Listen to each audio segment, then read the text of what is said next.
All right, let's dive right in. Welcome to today's Explainer, where we're tackling a universal struggle that I'm willing to bet almost every single one of us has faced at some point.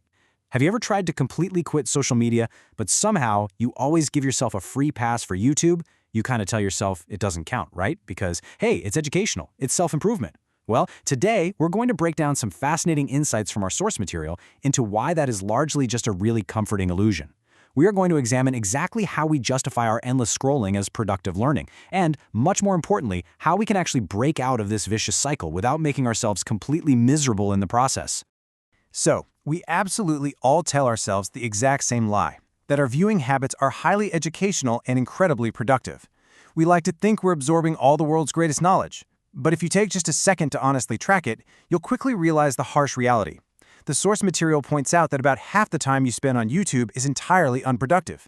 And the other half? Well, there's really no way to sugarcoat it. It's pretty much just filler.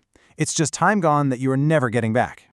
And honestly, this brilliantly illustrates why traditional, mainstream advice almost always fails. When people finally realize they're wasting all this time, the immediate reaction is usually to just try and quit cold turkey. But actually, quitting cold turkey just doesn't work. And according to the source, you really shouldn't even try to cut it out completely. Why?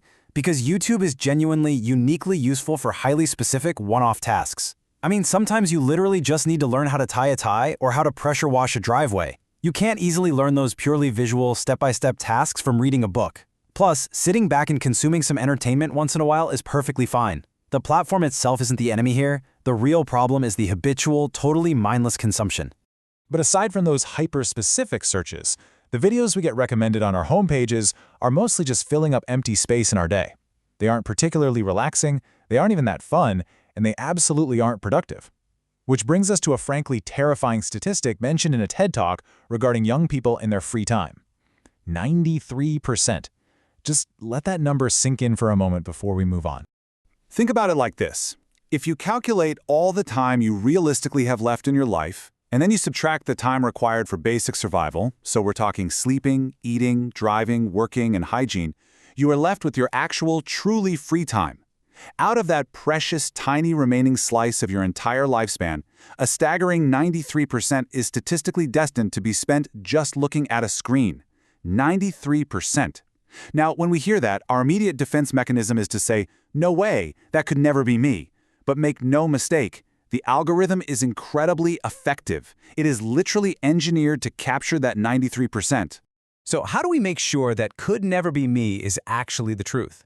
How do we cure the algorithm addiction without losing the genuine, practical benefits of the platform?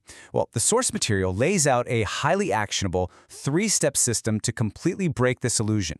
Step 1, realizing the suggested feed is totally useless. Step 2, intelligently blocking the triggers. And step 3, replacing the habit. Let's walk through this system right now. Which brings us to step 1, the mindset shift. Now this is described as the strongest and absolutely most effective step in the entire process. Before we rely on any fancy software or pure willpower, we have to fundamentally change how we view that suggested feed on our homepage. Sure, we easily recognize that stream clips, random commentary, and funny cat videos are a waste of time, but consider those specific, smart genres we constantly use to lie to ourselves. You know the ones: podcast clips, self-development, and educational videos. We convince ourselves it's highly productive to sit there and watch them, but the source suggests a really eye-opening experiment. Open up your homepage for 10 seconds and just don't click on a single thing. Really look at what the algorithm is serving up to you. If you sit back and look at it objectively, you start to realize that practically all of it is just filler masquerading as education. The crucial point is captured absolutely perfectly right here. None of these videos have changed anything for you in the past, and they probably won't change anything now. I really want you to just sit with that uncomfortable cognitive shift for a second. You click a video, you watch the whole thing, you feel this brief little dopamine hit of productivity, but 99% of the time, you exit that video as the exact same person doing the exact same actions you were doing before you clicked it. Realizing that a suggested video realistically won't change your life is the mental trick you need to stop binge watching. It's way more effective to look a video straight in the eyes and simply have no underlying desire to watch it whatsoever. Moving right along to step 2, digital defenses. Okay, so once you have that mindset shift locked into place, you're going to need a second line of defense. Because let's face it, strict app blockers or those complete website blocking extensions usually fail. they're just too restrictive, they become annoying, and you inevitably just turn them right off. So we need smarter tools. For desktop users, the source recommends a free computer extension called UnTrap for YouTube. This is presented as the absolute perfect middle ground between total restriction and total freedom. It doesn't completely block the site. Instead, it allows you to customize pretty much everything you see on the interface, systematically stripping away the most addictive friction points.